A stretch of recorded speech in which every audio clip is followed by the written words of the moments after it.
జనసేన నేత కిరణ్ రాయల్ కీలక వ్యాఖ్యలు చేశారు. టీడీపీ క్యాడర్ లోకేష్ ను డిప్యూటీ సీఎంగా చూడాలి అనుకోవడంలో తప్పులేదన్నారు. అయితే తమను పవన్ ను సీఎంగా చూడాలని 10 ఏళ్లుగా ఎదురు చూస్తున్నామని కిరణ్ రాయల్ చెప్పుకొచ్చారు. చూస్తున్నాం గత 2 రోజులుగా ఆంధ్రప్రదేశ్ రాష్ట్రం రాజకీయాల్లో టీడీపీ శ్రేణులు, టీడీపీ నాయకులు, వాళ్ళ యువ నాయకులు, మంత్రివర్యులు నారా లోకేష్ గారు డిప్యూటీ సీఎం కావాలని చెప్పి చాలామంది మాట్లాడుతున్నారు. చాలా మంచి శుభపరిణామం, మంచిదే. వాళ్ళు వాళ్ళు కోరుకోవడం తప్పు కాదు. ఏ పార్టీ నాయకులైనా కార్యకర్తలైనా వాళ్ళ నాయకులు డిప్యూటీ సీఎం కావాలని ఇంకోటి కావాలని కోరుకు తప్పు కాదు. అలానే మాకు కూడా మా నాయకుడు పవన్ కళ్యాణ్ గారు ముఖ్యమంత్రిగా చూడాలనే కోరిక మాకు ఉంటుంది కదా. ఎందుకంటే 10 ఏళ్ళ నిరీక్షణ, జనసేన పార్టీ పెట్టిన రోజు నుంచి పవన్ కళ్యాణ్ గారు ముఖ్యమంత్రి కావాలని చెప్పి నా లాంటి జన సైనికులు కోట్లాది మంది 2 తెలుగు రాష్ట్రాల్లో కోరుకుంటున్నారు. మాతో పాటు బడుగు బలహీన వర్గాలు కూడా పవన్ కళ్యాణ్ గారు ముఖ్యమంత్రి కావాలని కోరుకుంటున్నాము. కూటమిలో ఉన్నప్పుడు మనం ఒప్పందం, ఎన్నికల ముందు ఏదైతే ఒప్పందం ప్రకారం మనం ఎన్నికలకు వెళ్ళామో ఆ ఒప్పందం ప్రకారం ఎంత మంచిదిగా ఉంటుంది. ఎందుకంటే కూటమిలో ఉన్నాం కాబట్టి వైసీపీ పేటీఎం గాలికి మనం అవకాశం ఇచ్చినట్టు అయిపోతుంది. మనం ఏదో మాట్లాడుకున్నట్టు, మనం ఏదో కొట్టుకున్నట్టు, చీలిపోతున్నట్టు, కూటమిలో గొడవలు వచ్చినట్టు, డిప్యూటీ సీఎం నోకేషన్ చేస్తున్నారు అని చెప్పి రకరకాల మాటలు తీసుకొచ్చి సోషల్ మీడియాలో వైరల్ చేసి మన మధ్య గొడవలు పెట్టడానికి ప్రయత్నిస్తున్నారు. ఇది కరెక్ట్ కాదు కదా. ఎందుకంటే అనేక ప్రాంతాల నుంచి లోకేష్ గారిని డిప్యూటీ సీఎం చేసినప్పుడు నిజంగా శుభపరిణామం.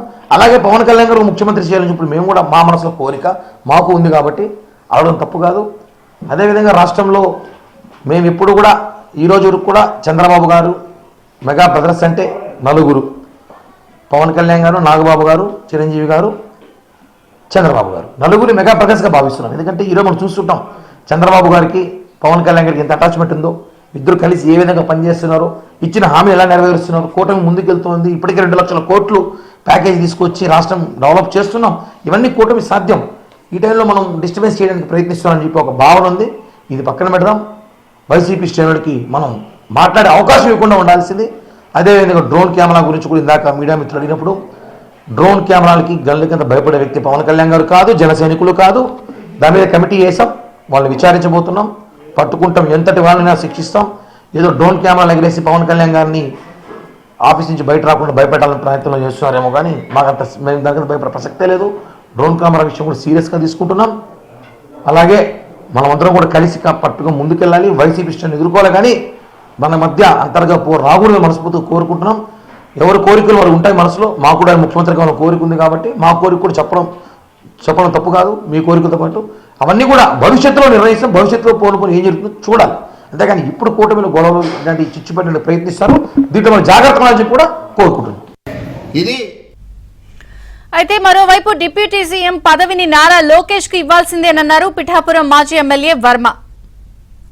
ఇది నేను మాట్లాడేది అన్ని విషయాలు కూడా మీరు దయచేసి వక్రీకరించద్దు. మీరు అడిగారు కాబట్టి కడుపులో ఉన్న భావన కూడా నాలో ఎక్స్పోజ్ అయింది. ఇంచేదంటే చంద్రబాబు నాయుడు గారు ఎవరైనా పార్టీకి కష్టపడితే వారిని గుర్తిస్తారు. ఈవేళ నారా లోకేష్ ఇంత గొడ్డి చాకరీ చేస్తే తెలుగుదేశం పార్టీ కోసం, తెలుగుదేశం పార్టీని నిలబెట్టడం కోసం, రాష్ట్ర ప్రజల భవిష్యత్తు కోసం కష్టపడిన నాయకుడు నారా లోకేష్. చిన్న పిల్లవాడిని అడిగితే చెప్తాడు. ఎంతో మందికి ఉపాధి కల్పించిన నాయకుడు నారా లోకేష్. 1 కోటి మంది సభ్యత్వాలు చేసిన నాయకుడు నారా లోకేష్. చేత